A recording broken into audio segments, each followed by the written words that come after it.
Indrajit study point में आप सभी का स्वागत है। हम पढ़ रहे हैं क्लास 8 एनसीईआरटी कानूनों की समझ का दूसरा भाग है, जिसमें पढ़ेंगे हम नए कानून किस तरह बनते हैं, नए कानून बनने की भूमिका क्या है, नए कानून कौन कौन से लोग बनाते हैं और क्या उसके लिए जिम्मेवारियां हमारी भी है और आपकी भी है। ठीक है। कानून बनाने में संसद की एक महत्वपूर्ण भूमिका है। संसद सभा, यह प्रक्रिया कई तरह से आगे बढ़ती है और बहुत सारा प्रक्रिया है कानून बनाने के लिए। आमतौर पर सबसे पहले समाज के विभिन्न समूह ही किसी खास कानून के लिए आवाज उठाते हैं। आमतौर पर यह होता है कि कुछ खास लोग, जैसे में कोई हमारा नेता हो गया, चाहे हमारे एरिया के नेता हो गए, वार्ड हो गए, मुखिया हो गया, चाहे जो भी हो, चाहे हमारे एसपी हो गए, आईपीएस हो गए, कलेक्टर हो गए, ये लोग भी आवाज उठा सकते हैं। यह संसद की जिम्मेदारी है कि वह लोगों के सामने आ रही समस्याओं के प्रति संवेदनशील हो, और यह संसद का जिम्मेदारी है कि वह लोगों के आने वाले समस्या का समाधान करे। ठीक है। आइए देखें कि घरेलू हिंसा का सवाल किस तरह संसद के सामने आया और घरेलू हिंसा की रोकथाम पर कानून बनने की प्रक्रिया क्या थी। घरेलू हिंसा पर एक संसद में सवाल आया। इसके अनुसार घरेलू हिंसा के रोकथाम के लिए एक कानून बना। घरेलू हिंसा को रोकने के लिए बहुत सारे कानून बनाए गए हैं, जैसा कि आप इसी चैनल के अलग प्लेलिस्ट है जिसमें लिखा है आईपीसी सेक्शन, जिसमें भारत के वह कानून के बारे में बताया जाएगा कि घरेलू हिंसा क्या है, वगैरह वगैरह, और भी लॉ कानून उसमें आ जाते हैं। आप जाओ चेक कर लो प्लेलिस्ट, आपको डिटेल्स मिल जाएगी। नहीं तो इस वीडियो के लिंक में भी, डिस्क्रिप्शन के लिंक में आपको प्रोवाइड करा दिया जाएगा। चलिए देखते हैं, ये पढ़ते हैं। जब परिवार का कोई पुरुष, आमतौर पर पति, घर की किसी औरत, आमतौर पर पत्नी, के साथ मारपीट करता है, उसे चोट पहुंचाता है या मारता पीटता अथवा चोट की धमकी देता है, मतलब मारने पीटने की, मारपीट अथवा चोट की धमकी देता है, तो सामान्यतः इसे घरेलू हिंसा कहा जाता है। कोई भी किसी को पीटता है, चाहे बाप हो, भाई हो, चाहे कोई भी मर्द किसी औरत को पीटता है, चाहे कोई भी औरत किसी मर्द को पीटती है। ठीक। औरतों को यह नुकसान शारीरिक मारपीट या भावनात्मक शोषण के कारण पहुंच सकता है। यह शोषण मौखिक, मुंह से ऐसे ऐसे शब्द बोलकर जो बहुत खराब लगे, जहरीला लगे, कि ऐसा बर्दाश्त ना हो कि वो क्या बोल रहा है, इतना गाली दे रहा है। यौन मतलब बलात्कार, जबरदस्ती आपके साथ शारीरिक संबंध बनाना, या फिर आर्थिक शोषण भी हो सकता है। आर्थिक शोषण मतलब आपको पैसा ना देना, आपको कपड़ा ना देना, आपको कुछ चाहिए तो खरीद कर नहीं देना, पैसा नहीं देना, आपको किसी से मिलना है तो उससे मिलने नहीं देना, यह आर्थिक शोषण हो गया। घरेलू हिंसा कानून 2005 में महिलाओं की सुरक्षा की परिभाषा ने घरेलू शब्द की समझ को और अधिक व्यापक बना दिया। अब ऐसी महिलाएं भी घरेलू दायरे का हिस्सा घरेलू हिंसा घर में मारपीट वगैरह जितना भी पढ़े हो, दायरे का हिस्सा मानी जाएंगी, जो हिंसा करने वाले पुरुष के साथ ही मकान में रहती हैं। अब फिर से देखो, ये लाइन बहुत महत्वपूर्ण है, मैं फिर से दिखाता हूं। अब ऐसी महिलाएं भी घरेलू दायरे के हिस्सा मानी जाएंगी। घरेलू कानून जो बना है उस दायरे के हिस्सा माने जाएंगी, जो हिंसा करने वाले पुरुष के साथ ही मकान में रहती है या रह चुकी है। मतलब किसी भी इंसान के साथ वो महिला रह चुकी है, चाहे रहती है, ये लोग भी घरेलू कानून के दायरे में आते हैं। चाहे महिला हो चाहे पुरुष, ये सब लोग आते हैं। ऐसे नहीं देखना चाहिए कि हम बच जाएंगे, हाँ मेरा तो राम राज है, ऐसा नहीं होता है। जाओगे तो सब 12 के भाव में जाओगे। ये देखो, ये कुछ अखबार की टुकड़ियां हैं और ये लोग बातें कर रहे हैं। वो साजिया, मुसलमानी नाम है, वो साजिया, आज का अखबार पढ़ा तुमने? ये महिलाओं के लिए कितनी बड़ी बात है ना। महिलाओं के लिए ही क्यों, हिंसा मुक्त परिवार तो सबके लिए ही अच्छे हैं। देखो ना कुसुम, इस कानून को बनने में कितने वक्त लग गया, बल्कि पहले तो हमें नए कानून की जरूरत ही साबित करनी पड़ी। कुसुम और साजिया एक महिला संगठन के सदस्य हैं। उन्हें इस तरफ की एक एक कड़ी याद है। मतलब ऐसे सफर जो था उसकी एक एक कड़ी याद था, किसके पर क्या बीता, किसके पर क्या नहीं बीता। अप्रैल 1991, दफ्तर का एक आम दिन। दफ्तर में बात हो रहा है। मुझे सलाह चाहिए, मेरा आदमी मुझे पीटता है, मतलब मेरा हस्बैंड, मेरा पति मुझे पीटता है। मैंने अभी तक किसी से यह बात नहीं बताई, मुझे बड़ी शर्म आती है। मतलब पिटा कर बताने में भी शर्म आती है। आगे सुनो। पर अब बर्दाश्त नहीं होता, बहुत पीटता होगा, लेकिन मेरे पास कोई चारा भी नहीं है। मैं कहाँ जाऊं? मेरा बेटा और बहू मुझसे बहुत बुरा बर्ताव करते हैं, बहुत भला बुरा कहते हैं मुझे। मैं अपने बैंक खाते का भी इस्तेमाल नहीं कर सकती। वे चाहे तो मुझे घर से भी निकाल सकते हैं। मैं पुलिस के पास नहीं जाना चाहती, मैं तो बस यह चाहती हूँ कि मारपीट बंद हो जाए। मैं बस यही चाहती हूँ कि मुझे मेरे घर से न निकाला जाए। बदकिस्मती से मौजूदा कानून फौजदारी कानून है, उसमें ये दोनों रास्ते मुकम्मिल नहीं है। मतलब उसमें ये दोनों रास्ते मुकम्मिल ही नहीं है, ये हो सकता है। 1990 के दशक में विभिन्न मंचों से एक नए कानून की मांग उठ रही थी। और कौन सा कानून था? ये पढ़ लो पहले।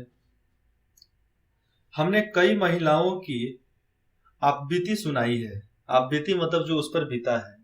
हमने देखा कि महिलाएं मारपीट से बचाव करती हैं, वे अपने मकान में रहना चाहती हैं। कई बार उन्हें सिर्फ थोड़ी सी राहत की दरकार होती है। मतलब थोड़ा सा राहत दे दो यार, मारो पीटो नहीं, थोड़ी सी इज्जत दे दो, ज्यादा मत दो, बस इतना ही चाहती है।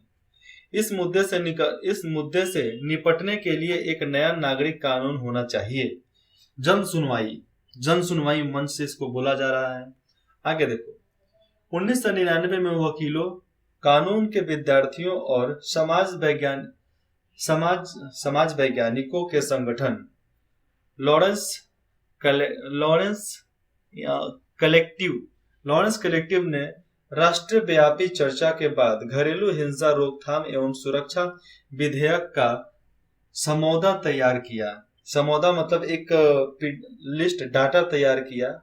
इस विधेयक को बहुत सारे लोगों को पढ़ाया गया और वो डाटा मतलब एक पुस्तक जैसा, मैगजीन जैसा निकाल कर बहुत सारे लोगों को पढ़ाया गया। घरेलू हिंसा के परिभाषा में शारीरिक, आर्थिक, यौन और मौखिक व भावनात्मक दुर्व्यवहार को भी शामिल किया जाना चाहिए। देखो, घरेलू हिंसा में कोई शरीर पे पीट रहा है, मारपीट हो रहा है, वो भी घरेलू हिंसा में आएगा। आर्थिक, हमें किसी चीज की जरूरत है, वो चीज हमें नहीं मिल रही है, पैसे की जरूरत है, नहीं मिल रही है, आर्थिक हो गया। यौन शोषण, हमारे साथ जबरदस्ती संबंध बनाया जा रहा है, हमारा बलात्कार किया जा रहा है और हमारी इच्छा के बगैर हमारे साथ संबंध है शारीरिक, तो ये यौन संबंध में आ जाएगा। मौखिक में क्या होगा कि कोई कुछ ऐसा शब्द बोलता है जो चुभ जाता है मन को, गाली हो गया। और ऐसे शब्द जो है, जैसे मैं कुछ किसी को गाली देना, बेटी को बाप के तरफ गाली देना, और भी बहुत चीज, गंदे भले बुरे बात बोलना, ऐसे वगैरह जो हमारे भावनाओं को ठेस पहुंचाए, वह भी दुर्व्यवहार मतलब घरेलू हिंसा में आता है। साझा घरेलू हिंसा दायरे में रहने वाली किसी भी महिला को इस कानून के तहत रखा जाना चाहिए। उन्हें साझा मकान से बेदखली से बचाया जाना चाहिए। साझा, देखो यहाँ पर है साझा मकान, मतलब जिस मकान में वो रहती है उससे उसको ना निकाला जाए, वैसे कानून भी उसमें प्रावधान होना चाहिए कानून में। और आर्थिक मदद के बारे में क्या ख्याल है? आर्थिक मदद जो होती है उसके बारे में आपका ख्याल क्या है? तो ये सब यहाँ पर बात होता है। फिर आगे देखते हैं। महिला आंदोलन घरेलू हिंसा पर एक नया कानून चाहता है। सरकार को यह प्रस्ताव जल्दी से जल्दी संसद में पेश करना चाहिए। इसका बात है विचार विमर्श के लिए अलग अलग संस्थानों के साथ बैठक की गई। आखिर 2002 में यह विधेयक संसद में पेश कर दिया गया, लेकिन 3 साल लग गया इसको पास होने में। कितना? 3 साल। समझो हमारे नेता जो हैं कितने भर के नालायक हैं, कितने भर के गधा हैं, कितने भर के बेवकूफ हैं, जो एक चीज को बनाने में 3 साल लगा दिए। साला 3 साल में तो पूरा हमारा संविधान लिख दिया गया था। 2.5 साल में हुआ था ना, 2.5 साल में पूरा संविधान बन गया था, और एक को बनाने के लिए ये लोग 3 साल लगा दे रहे हैं। शर्म आना चाहिए, ऐसे नेताओं को डूब कर मर जाना चाहिए। मैं बता दूं कि ये सब बनाने वाले उस समय के कांग्रेस के लोग ही थे, इसलिए कांग्रेस को भगाओ देश से और दूसरे पार्टी को लाओ देश में। मैं ये पर्सनली नहीं बोल रहा हूं। चलो आगे पढ़ते हैं। इस विधेयक में कोई भी वो बात नहीं है जो हमने सुझाई थी। हमें विधेयक के इस रूप का विरोध करना चाहिए। चलो संवाददाता जो ये बोल रहे हैं, चलो संवाददाता सम्मेलन, जहां पे वहां से बोला जाता है। संवाददाता सम्मेलन मतलब कहाँ? चलो आगे बताते हैं। संवाददाता सम्मेलन बुलाते हैं, मतलब जहां पर हम इस बारे में बात करेंगे।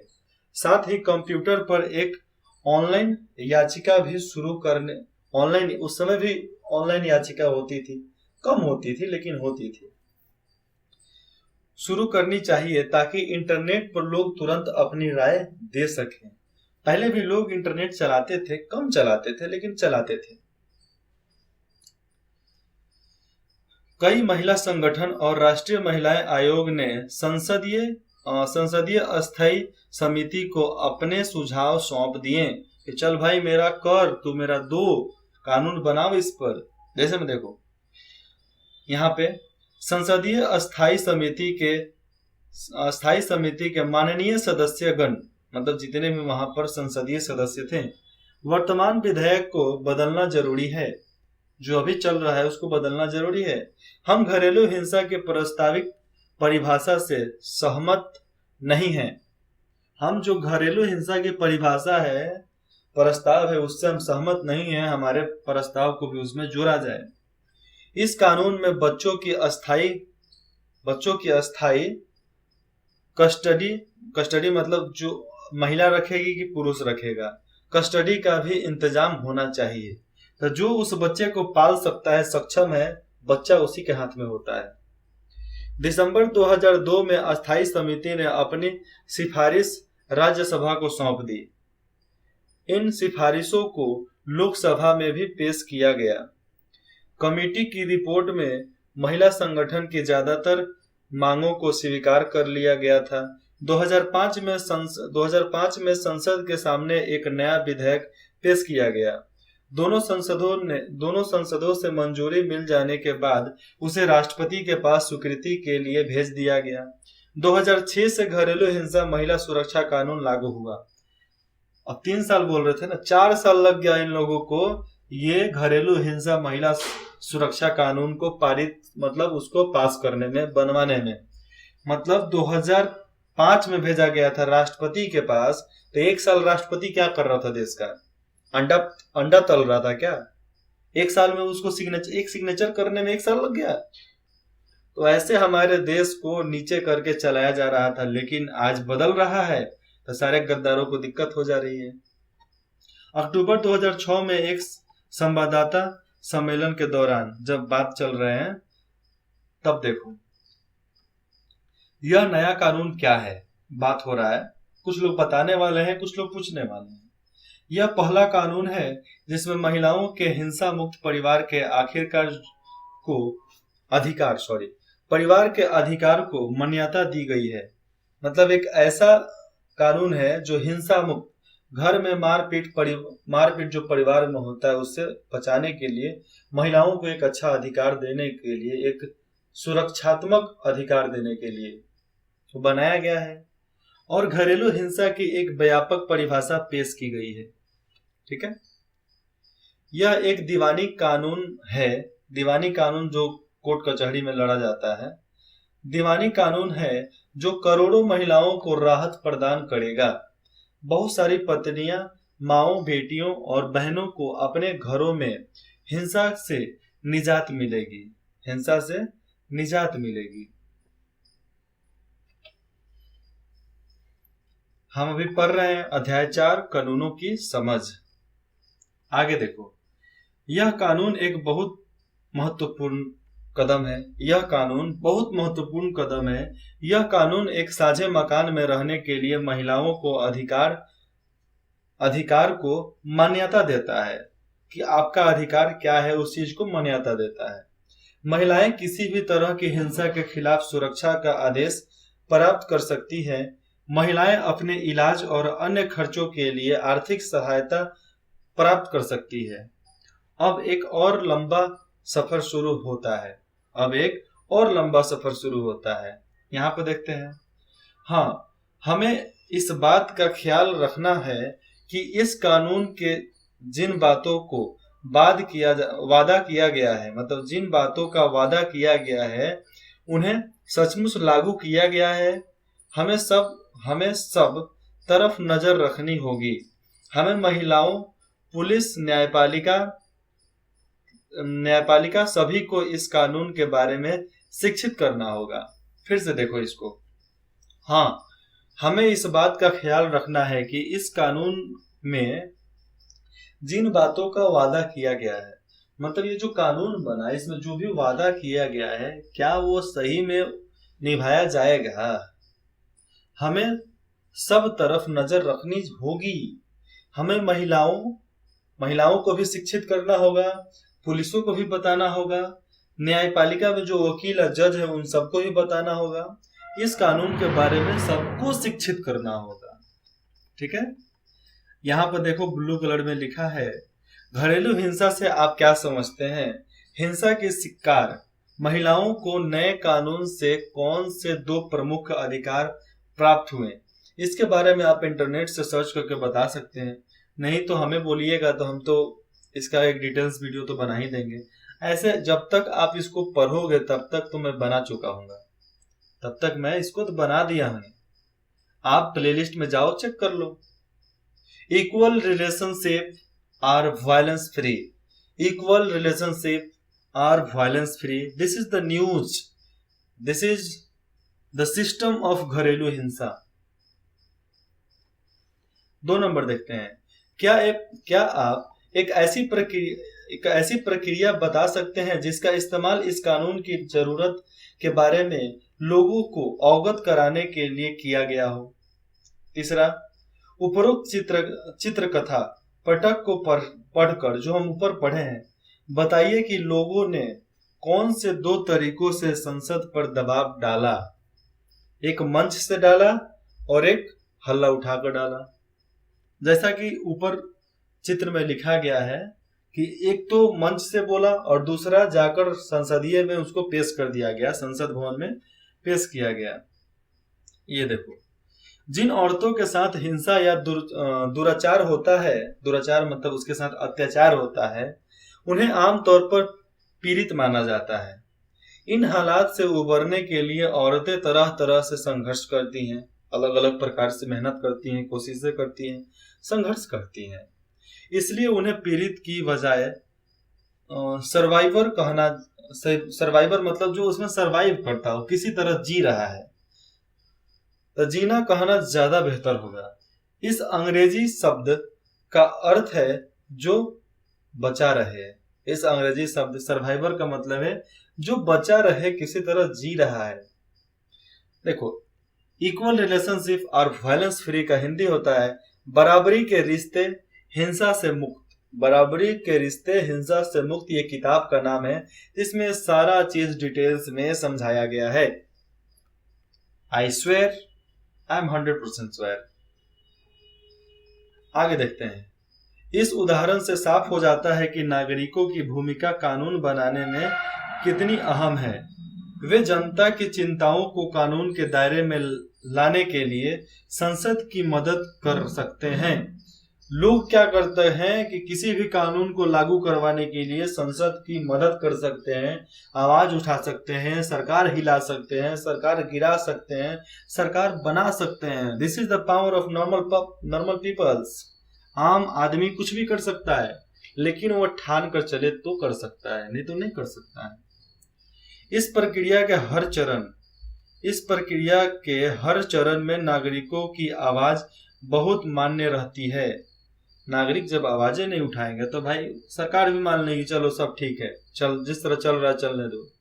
यह आवाज टेलीविजन रिपोर्ट, अखबारों के संपादकीय, रेडियो प्रसारणों, देखो ऐसे में टेलीविजन पर चलाओ, रेडियो पर चलाओ, रिपोर्ट दो, अखबारों में छाप दो, रेडियो पर प्रकाशन दो, आम सभाओं के जरिए सुनी और व्यक्त की जा सकती है।